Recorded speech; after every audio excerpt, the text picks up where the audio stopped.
All right, so are you ready to dive deep into the world of guitar tone with us? Always. Awesome. Today, we're taking a look at Tonecraft, unleashing your guitar's true voice. Oh, that's a good one. It is, and it's by Dwayne Flowers.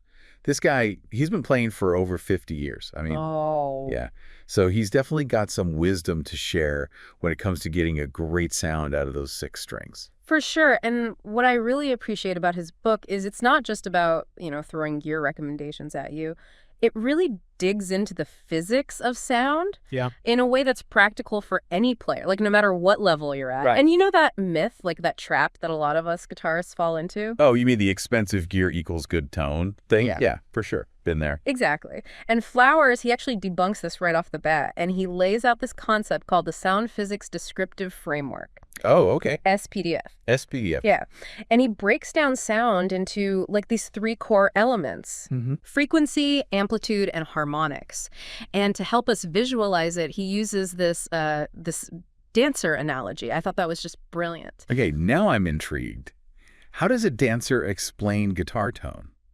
Okay, so imagine like a dancer moving to a beat, right? Yeah. The speed of that beat, like how fast their feet are moving, that's like frequency. Okay. Determines the pitch, how high or low the note sounds. Okay, I gotcha. So then would it be like if they're stomping their feet versus taking like these graceful steps? Would that be like the amplitude? Yeah, you got it. Okay. Yeah. Amplitude's all about the strength of the movement. So like the harder the stomp, the louder the sound, right? Yeah, okay. That makes sense. Yeah. And then like each dancer has their own like style and flourishes they add, Yes, right? yeah. Like signature moves that make them unique. There you go. That's your harmonics. Okay. Yeah. They add all these extra frequencies, and they give the sound that richness, that color, that unique personality. Okay, so it's not just about, hitting the right notes. It's really about all these elements that play into the overall tone. Absolutely. And here's where it gets really practical. He connects this whole SPDF thing to actual gear choices. Okay. He talks about this aspiring guitarist named Theo. Right. Theo's struggling to get the sound he wants, even though he has top-of-the-line equipment. Oh. Turns out the guy's missing a key piece of the puzzle. He doesn't understand the SPDF. Right. So he's just buying all this expensive gear, Yeah. but he doesn't really know how it all works together. Exactly. Like he doesn't get the fundamentals. Yeah. And Theo eventually realizes that a less expensive guitar might actually be better for what he's trying to do. Yeah. Because it has these unique sonic qualities that are perfect for the style he wants to play. Right. Like, you don't always need a fancy, expensive guitar. Sometimes a less expensive one will have that, like bright, twangy sound that's just right for country music. Yeah. Even if it doesn't have all the bells and whistles. Absolutely. So understanding the physics, that can save you so much money and frustration in the long run. But let's say, all right, you've got your guitar and you love it. What's the next thing you should be thinking about on this tone journey? Well, Flowers, he argues that every single part of your guitar, interacts to create that final sound. Okay. He calls this component synergy, and he actually compares it to an orchestra. Okay. Where each instrument, it's got a specific role to play. Right. So like how a violin brings that bright soaring melody, while a cello, that adds like that deep, resonant foundation. Exactly. And with a guitar, you got your strings, your pickups, and the body of the guitar itself, all working together to create this symphony of sound. Nice. And he breaks down how each component contributes, like string thickness. That plays a huge role in the sound. So are those super thick strings that, all the metal players love, are they creating that richer tone because, they vibrate slower? Like a cello string? You got it. They move more air, So that translates into a beefier, more powerful sound. Right. Okay. Thin strings, though, those vibrate much faster. So they give you that bright, snappy quality, perfect for like funk or, poppy stuff. Yeah. Okay. So it's like how a small drum creates that sharp percussive sound and then like a big bass drum that just rumbles through your whole body. There you go. Perfect analogy. All right. So we've got our strings. What about pickups? Pickups. Okay, so pickups are like the microphones of your guitar. They capture all those string vibrations and turn them into electrical signals that go to your amp. Right. And these things come in like a ton of different flavors, Yeah. Flowers talks about single coil pickups, which are known for their like bright, clear sound. Right. Like think of that classic Fender Stratocaster chime. Oh, yeah. Then you've got humbuckers. Those are warmer and fuller. You'll usually find those in Gibson Les Pauls. Okay. So like if someone wants to like nail that vintage blues sound, they might want to go for a guitar with single coils. You got it. Okay. You're catching on quick. Okay, so we got our strings, pickups. What about the body? Ah, the body. So important. It acts like this resonating chamber, you know? Okay. Amplifying the sound. The type of wood, even the shape of the body, those can all drastically affect your tone. Okay. So like how a grand piano has that huge booming sound because of like its size and the resonant qualities of the wood. Yes, exactly. Okay. And Flowers mentions mahogany, which is known for its warm, resonant tone. Okay. Often used in those iconic Les Pauls. Right. And then you have maple, which produces a brighter, snappier sound, commonly found in Fender Stratocasters. Okay. So it's amazing to think that all of these elements, from the strings to the wood, all of these things play a part in creating the final sound. It's crazy. Yeah. It's awesome. But so is it all about picking the right components, or is there more to it? Well, this is where it gets even more interesting. Flowers says your touch as a player, that's one of the most powerful tools you have in shaping your guitar's voice. Oh, okay. He calls it expressive dynamics, and it's all about how you physically interact with the instrument. So it's not just about the gear, it's about how you use it. Exactly. Okay. Think of it like this. You can say the same word in a whisper, or you can shout it from the rooftops. Yeah. The words are the same, but the feeling is totally different, right? Actually. It's the same with playing guitar. You can play a note gently, like a breath, or you can, dig in and make it scream. I love that. So how do you control those dynamics? Yeah. Is it just about how hard you're strumming or picking? That's definitely a big part of it. Okay. Like Flowers says, a light touch will create a softer, mellower tone. Right. While, a more aggressive attack, well, that's going to give you a bolder, more powerful sound. Right. But it's not all about like brute force. Right. There are other ways to kind of manipulate the sound. Absolutely. Flowers highlights finger placement, which basically means where you place your fingers on the fretboard. Playing closer to the fret will create a cleaner, brighter tone, while playing further away from the fret, well, that'll produce a warmer, rounder sound. Oh, okay. So Yeah. you can create different textures just by shifting your hand position. Exactly. Wow. And then you have like all those cool dynamic techniques, like vibrato, bends, and slides. Right. Those are like the spices you add to the dish. They give the notes their like character and emotion. Exactly. Flowers says these techniques can be used to convey a whole range of emotions, from joy and excitement to sadness and tension. It's like a whole vocabulary of sounds at your fingertips. This is blowing my mind. It's like he's saying, we're not just playing notes, we're like sculpting sound with our hands and our emotions. Exactly. And speaking of emotions, Flowers takes this exploration even further by connecting it to different genres of music. Oh, okay. So he's saying that how you approach tone, that should be tailored to the style of music you're playing. Yeah, like a blues guitarist wouldn't necessarily use the same setup as a metal shredder. Right.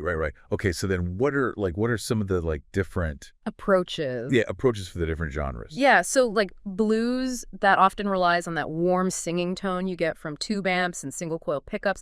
It's all about like expressing those raw, soulful emotions. Right, whereas like funk is more about that like tight, punchy sound with like crisp, percussive rhythms. You got it. Funk guitarists often favor solid-state amps, which are known for their clean, clear tone and like fast attack. And they might even use like a wah-wah pedal to create those funky rhythmic textures. Right. Okay. And then of course, metal is all about those heavy distorted tones that like just melt your face off. You got it.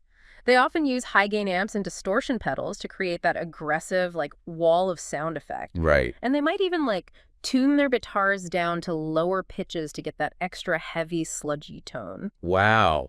So there's just a whole world of tonal possibilities depending on what you're playing. It's like he's giving us this, like, toolbox for crafting sounds that fit all these different musical styles. Yeah, and the best part is he encourages you to experiment. He doesn't want you to just copy what other guitarists are doing. He wants you to use all this knowledge of like the gear and techniques, to find your own unique sound within each genre. That's really empowering. It's like he's saying, here are the tools, now go out there and create something amazing. Exactly. And he even challenges the idea that there's like one perfect tone. Oh, okay. He argues that, the pursuit of tone, it's an ongoing journey of exploration and refinement. So it's not about finding the holy grail of tone and then just stopping there. Not at all. He wants you to embrace the process of trying new things, experimenting with different setups, and like constantly refining your sound as your playing evolves. Okay. And he even encourages making mistakes. Wait, mistakes are good. Sometimes. You know, the most unexpected discoveries happen when you step outside your comfort zone and try something new, even if it doesn't sound right at first. He calls these happy accidents, and they can lead to some really, really cool sounds. That's a great perspective because it takes the pressure off of having to be perfect all the time. So it sounds like he's all about experimentation and finding your own path.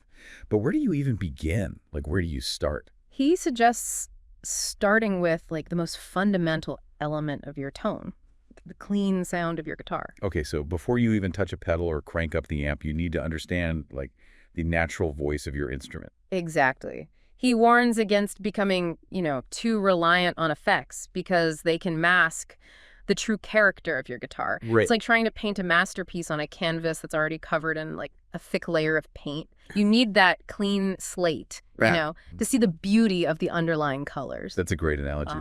So are you saying we should all just unplug and play acoustic for a while? He actually suggests that. He encourages guitarists to spend time playing unplugged to really connect with their instrument's natural resonance and dynamics. It's about stripping things back to the essentials and focusing on your touch, your technique, and the pure sound of those strings vibrating against the wood.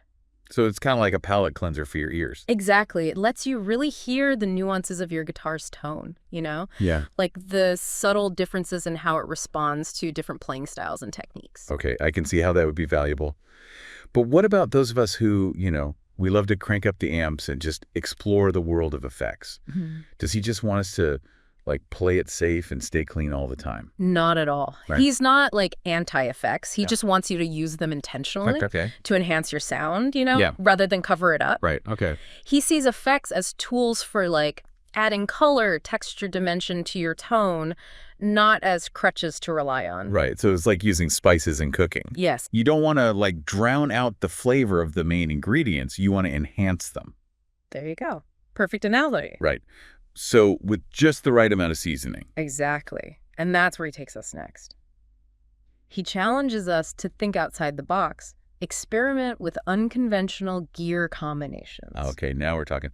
What kind of crazy ideas does he have up his sleeve? Well, he suggests things like, running your guitar through a bass amp to get this thick, woofy tone, or using a keyboard vocoder to create those robotic talking guitar effects. That's wild. So he's really all about breaking the rules and seeing what happens. Absolutely. He's all about embracing those happy accidents, Right. That can happen when you're experimenting. Yeah. Sometimes the most unexpected combinations can lead to the most unique and inspiring sounds. This is making me want to go plug in my guitar and just try all sorts of crazy stuff. I might have to. But wait, hold on.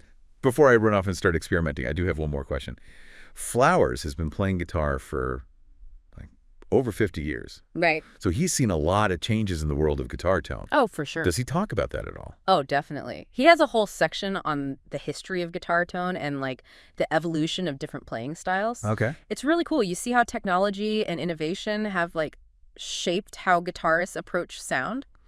So does he talk about how things have changed from the early days of blues and rock and roll to now the modern era with all these high gain amps and digital effects and all that stuff? Yeah. He traces the development of different types of amplifiers from the classic tube amps that defined the sound of early rock, Right, to solid state amps that got popular in the 70s and 80s, all the way to the digital modeling amps that are everywhere today. That's super cool. I love learning about the history of things. It helps you understand how we got to where we are now. Totally. And it's inspiring to see how guitarists throughout history, they push the boundaries of what's possible with the instrument. Yeah. Flowers even says that this evolution of tone is still happening. Oh, wow. So there's always something new to discover. Always. Always. New sonic territories to explore. Exactly. He encourages you to be a part of that evolution, to experiment, to take risks, and like to find your own voice in this ever-changing landscape of guitar tone. This is so exciting. It's like he's giving us a map to this vast, like, uncharted territory of sound and saying, go explore. Yes, and the great thing is, he doesn't just leave you to fend for yourself. Yep. He gives you practical advice and guidance on how to maintain your gear, how to troubleshoot problems, and how to get the most out of your equipment. So he covers everything from, like, basic maintenance, like changing strings, cleaning, all that kind of stuff, to, like, more advanced topics like setting up your guitar's intonation and, like, adjusting the action. It's all in there. He even goes into detail about, like, choosing the right strings for your playing style and tuning your guitar properly. It's like he's giving you a masterclass in all things guitar. So if you're someone who's serious about, like, developing your tone, this book seems like it's the guide, Yeah. But what if you're just a casual player, someone who just enjoys strumming a few chords every now and then? Is there anything in here for them? Oh, totally. Even if you're not a gearhead, Tone Crash can really help you appreciate, the nuances of sound, and gain a deeper understanding of the instrument. It's like learning to listen to music with a new set of ears. That's a great point. It's like how, like, learning about art history can make you appreciate, like, a painting on a whole new level. Exactly. And even if you're not a virtuoso, just understanding the basics, that can help you get a better sound out of your guitar. And that just makes playing more enjoyable, right? Right. That's what I love about this. It's not just about becoming, like, a tone guru.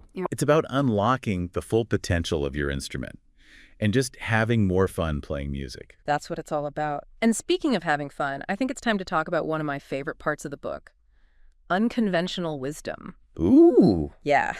This is where he encourages you to, like, really break free from the traditional rules of guitar playing. Okay. I like where this is going. What kind of rule breaking are we talking about here? Well, for starters, he talks about using effects in, like, unexpected ways. Like, he suggests running your guitar through a keyboard vocoder, Okay. to create those robotic talking guitar effects, or using a bass amp with an electric guitar to get a thick, woofy tone. That's wild. So he's all about thinking outside the box and seeing what happens. Absolutely. He encourages you to embrace those happy accidents that can occur when you're experimenting. Right. Sometimes those unexpected combinations lead to the coolest, most inspiring sounds. This is making me want to go plug in my guitar and try all sorts of crazy stuff. But wait, hold on. Before I run off and start experimenting, I have one more question. We've talked about, like, the physics of sound and different components and, playing techniques and even the history of guitar tone. But what about the emotional side of things?